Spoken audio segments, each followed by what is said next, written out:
What's up, everybody? Welcome to another episode of The Progenitor.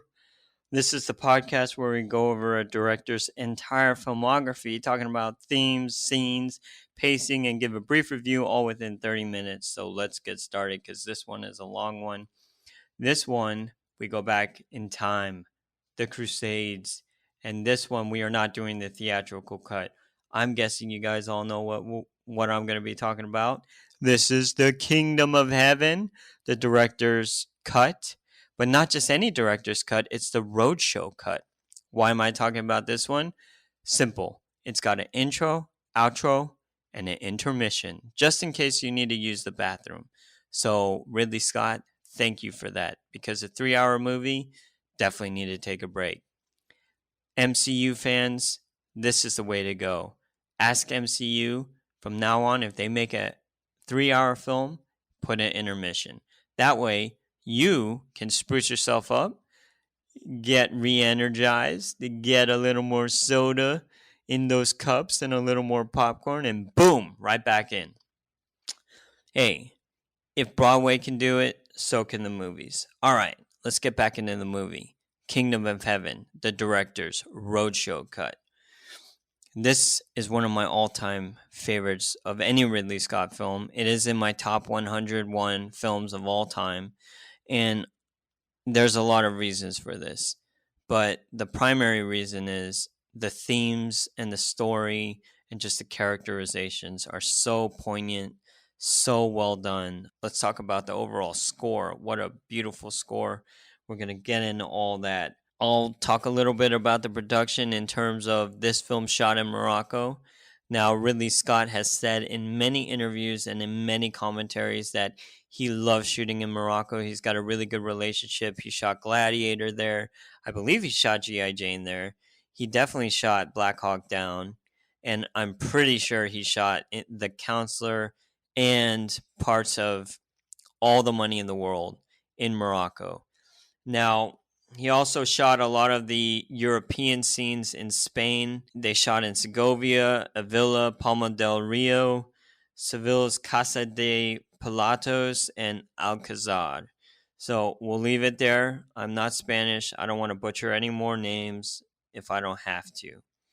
Now, Kingdom of Heaven, if you guys don't know the overall story, it is the story of Balian, played by Orlando Bloom, going to Jerusalem to defend the area, defend the people, and everything else that happens in between.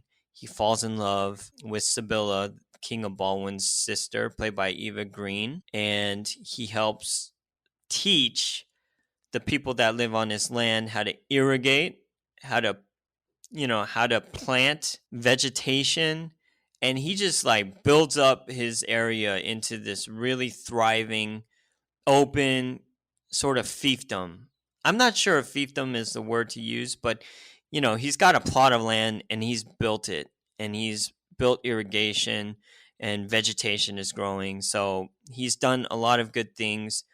And throughout the film, he always mentions that he's there to protect the people at all means necessary, but never to overstep his bounds.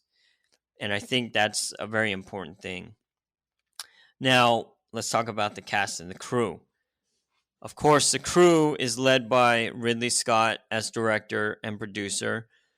The screenplay is written by William Monahan, who wrote The Departed, which is the Irish-American remake of the Hong Kong film Infernal Affairs. If you haven't seen either of those, please do so. The score was written by Harry Gregson Williams. Now, I love this score. If you never heard it, you have to find it. Get it on Spotify. Buy the CD. I bought the CD. And there are so many beautiful tracks. A couple of my favorites is Ibelin. Even the very first 3 tracks, I love those. And then the Battle of Carrick has this really propulsive beat to it. It's just wonderful. You got to take a listen. Okay, next up, John Matheson, cinematography. Lush, desert, cityscapes, and just epic overall vistas. And it just feels like Lawrence of Arabia was used as a template for this film. So well done in terms of cinematography. And also the cinematography catches mood. Like at the beginning, the film is shot in these really dark blues, which causes you to feel a bit cold. And we can get into that a little later.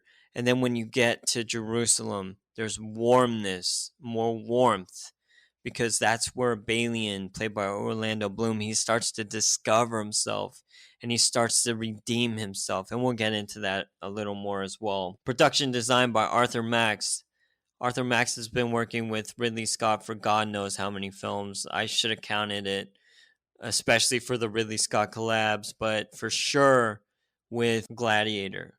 Okay, next up, Dodie Dorn, editing. And all you guys know, Dodie Dorn did 4 hours in Zack Snyder's Justice League. Now, she can do epic and she can do intimate. Now, the intimate film is probably Christopher Nolan, either Insomnia or Memento. So she can do all kinds of films, and I love her cutting.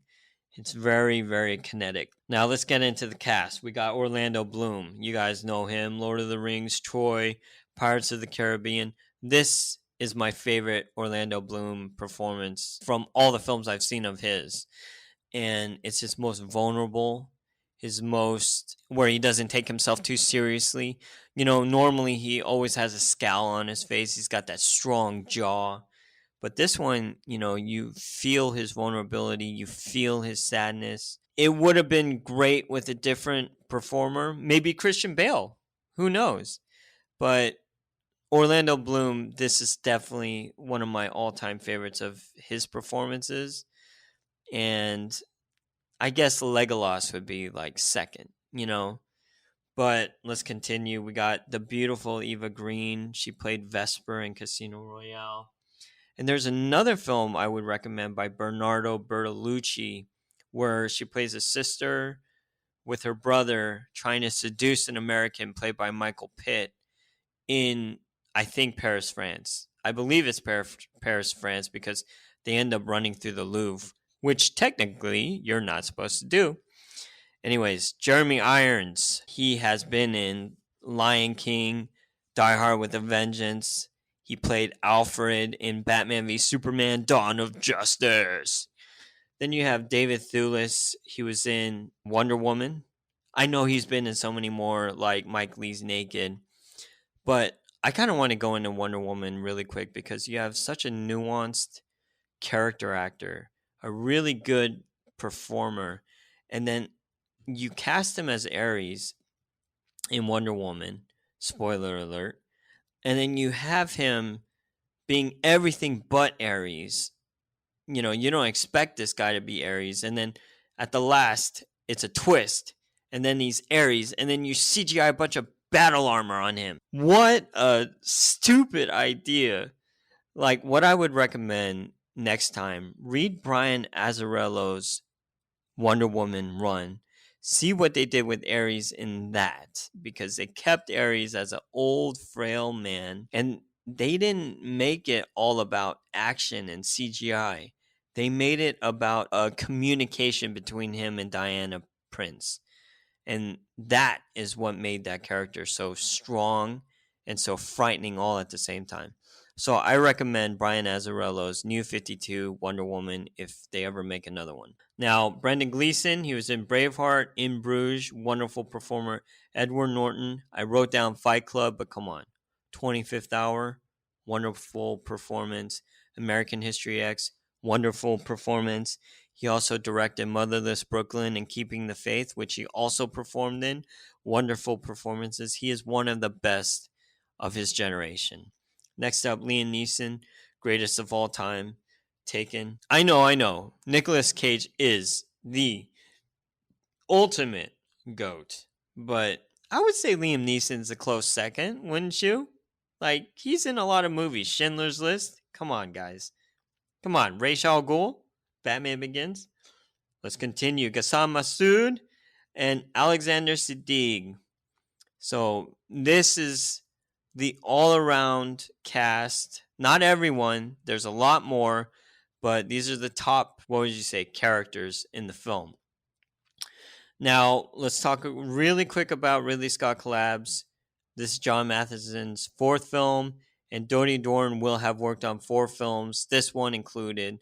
I believe this is her third film with Ridley Scott. Now, Wife's Corner, my wife really enjoyed this movie, and I was actually able to use it to explain a church sermon we had a few weeks after watching this film. And actually, maybe it wasn't even me. I think she used it to explain to me. Yeah, she used it to explain to me, and I was just like, boom, mind blown. What? I've never seen you do that before. But yeah, it was awesome. I'm going to give a brief review of the film. All I can say is, again, top 3 Ridley Scott films. Cinematography is moody and then bright, and the overall themes just lie really close to my heart. Not lie, but they're very close to my heart. The themes of hope, of redemption, of humbleness versus pride, of the meek will inherit the earth. There's so much going on here. It's so weird that Ridley Scott, who says he's an atheist or an agnostic, would make such a film of faith and hope. And it's also a very humanistic film, don't get me wrong, but just the fact that it's a film about the Crusades. And what I really enjoyed about it is it makes all sides gray. It's not just black and white. Okay, let me get into this a little bit, because you have the terrible Christian characters and you have the terrible Muslim characters like Guy and Chatillon. They are terrible Christians. They take the Lord's name in vain, in the fact that they say they're Christians and then they go to war just to profit and to take land and get rid of the infidels, right? And then you got the Muslim extremists who go to Salah ad-Din, who's the leader of the Muslim armies, and they're like, you promised us you would destroy the Christians and take back Jerusalem, right? So there are those. And then there's the gray characters. And those are the ones like Balian, King Baldwin. Then you have the Hospitaller and Jeremy Irons' character. And then you have that on the Muslim side as well. Salahuddin, the leader. So not everyone is warmongering. There are people who want peace and there are people that want war, right? So it's a lot more fleshed out. And on top of that, there's these ideas of sacrifice that are so poignant. For example, Sibylla, played by Eva Green. Throughout the film, you learn that Sibylla's brother, King Baldwin of Jerusalem, played by Edward Norton, has leprosy and he's slowly dying. And because Guy and Chatillon keep instigating with the Muslims, it takes a toll on King Baldwin's health. Okay? We'll just say that. And at the same time, Sibylla has her own son. And throughout the film, you discover, spoiler alert, that her son has leprosy. Now, the pain that's caused towards Sibylla is immeasurable. So what happens is she decides that she doesn't want her son to suffer like her brother. She gets a poison and starts dripping it into her son's ear. And it's a poison that kills her son.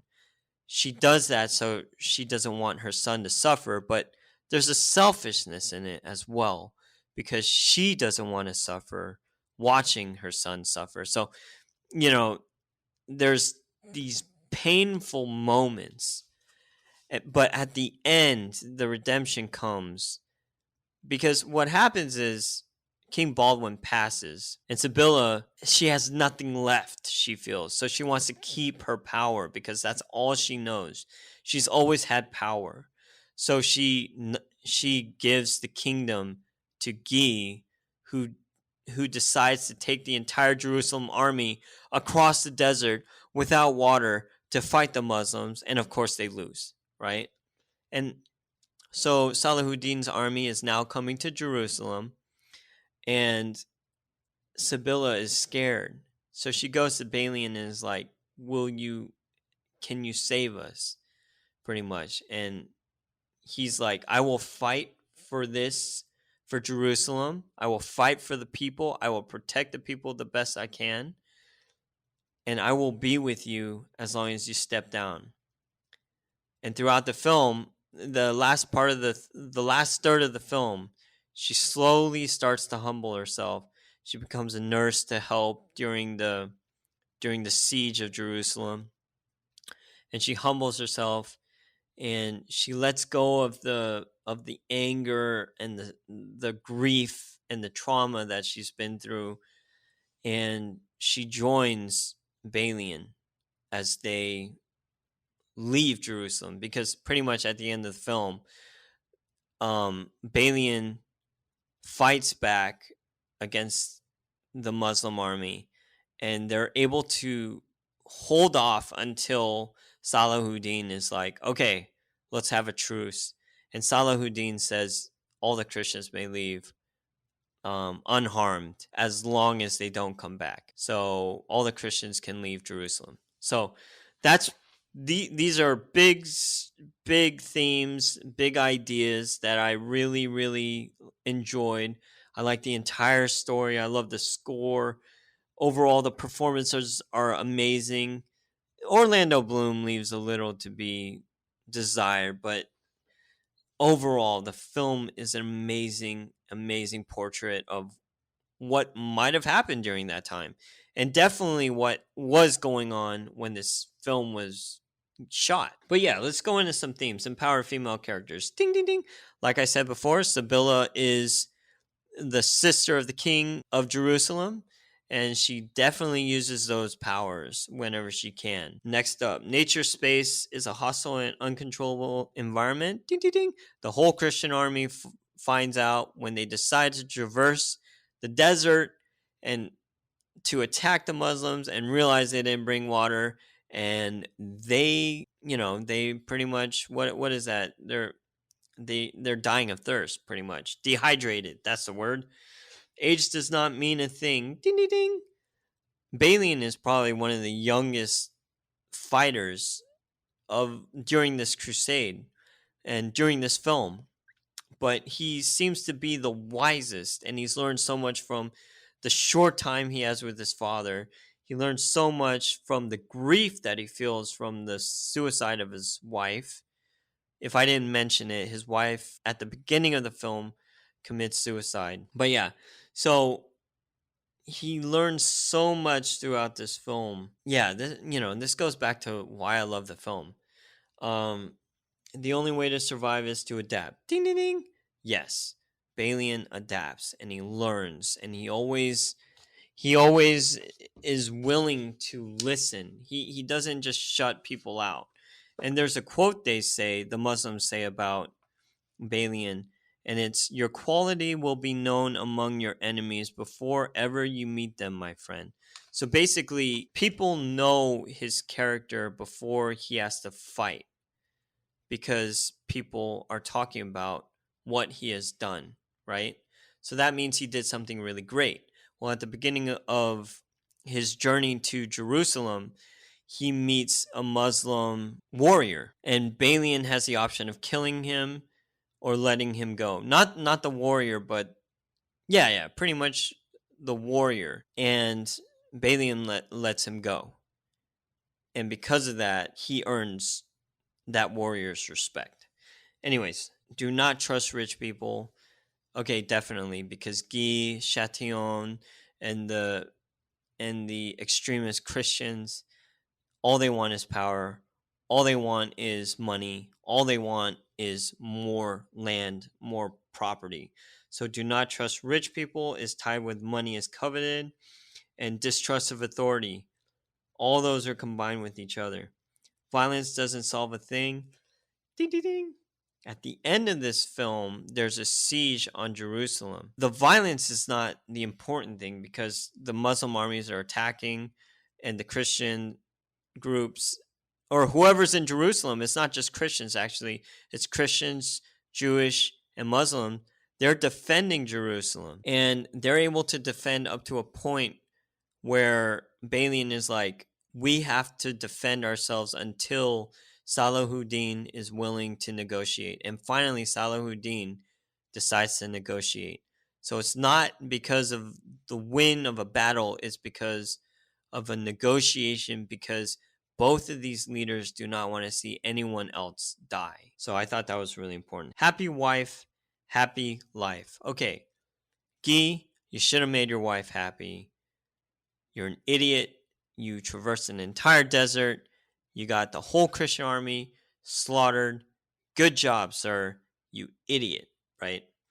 The afterlife, death. I think this is a very important theme that starts to pick up in more and more of Ridley Scott's films coming up towards the end. I don't mean towards the end, but Ridley Scott, he's getting older. Right now, he's probably like 84, 85, and he's still making films. It's amazing the energy that this guy has.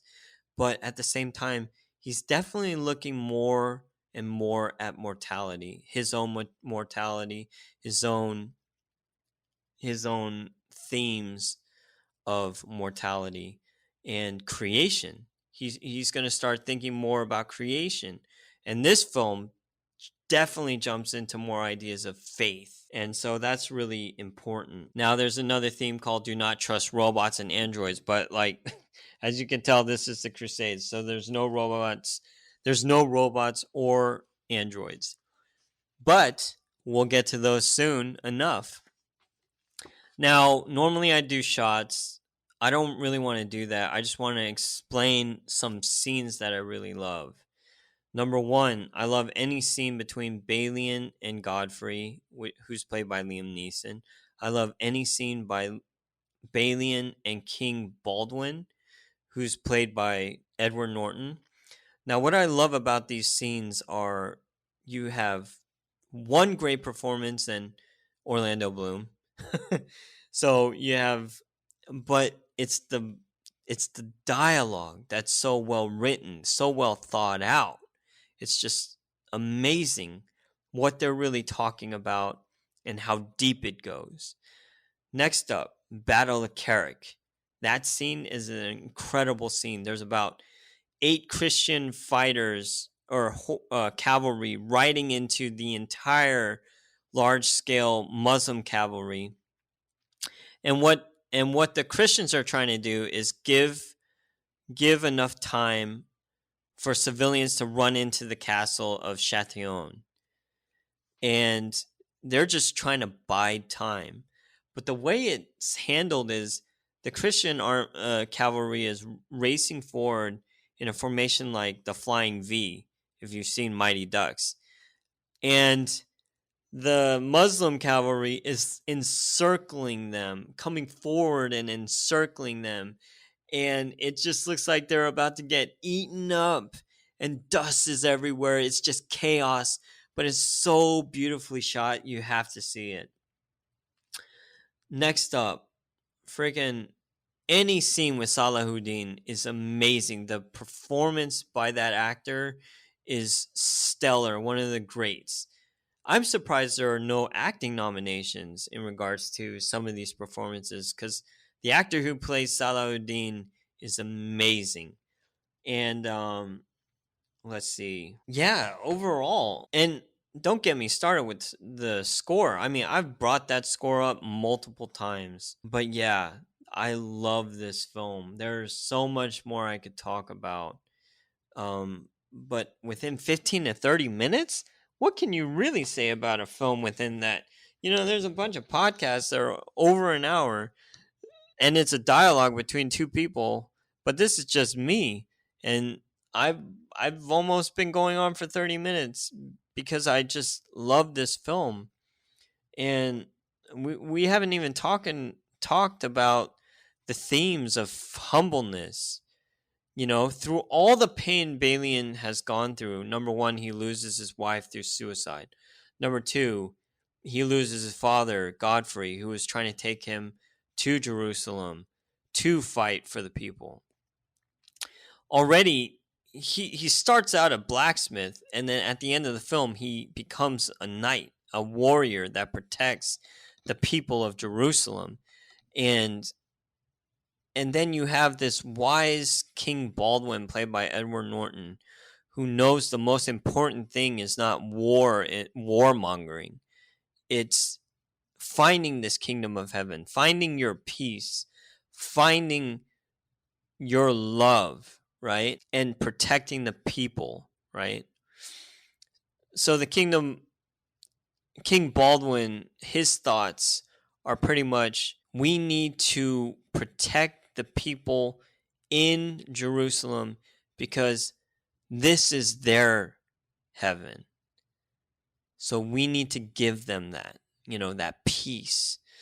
So it's just very deep. And on top of that, it's one of the first movies that I saw that was like, not all Muslims are bad or evil or extremists, and not all Christians are good. You see what I mean? It tried to bring an evenness through just looking at humans as broken people that either want power, need power, or don't care about power and care about protecting others, right? So, I don't know. It's just so much is going on during this film. And then you have Sibylla, who suffers in her own right. To me, this is Ridley Scott's most mature film, which is another reason why I like it.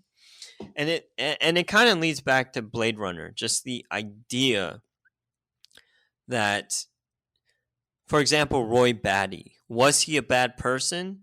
He did a lot of bad things, but what was he doing it for? He was doing it to help his friends. He was doing it to let himself live longer, right? Who doesn't want to live longer? But at the same time, he did it with a humbleness, and at the end, he even sacrificed his life for Deckard. Whereas Balian almost sacrifices his life for Jerusalem. I mean, he's given his life, like he's able to live, but like he gave up everything else to return back to his life as a blacksmith. So he went from a knight back to a blacksmith, which is a full circle, and he goes from sad to finding hope at the end of the day. So I don't know. To me, this is a wonderful film.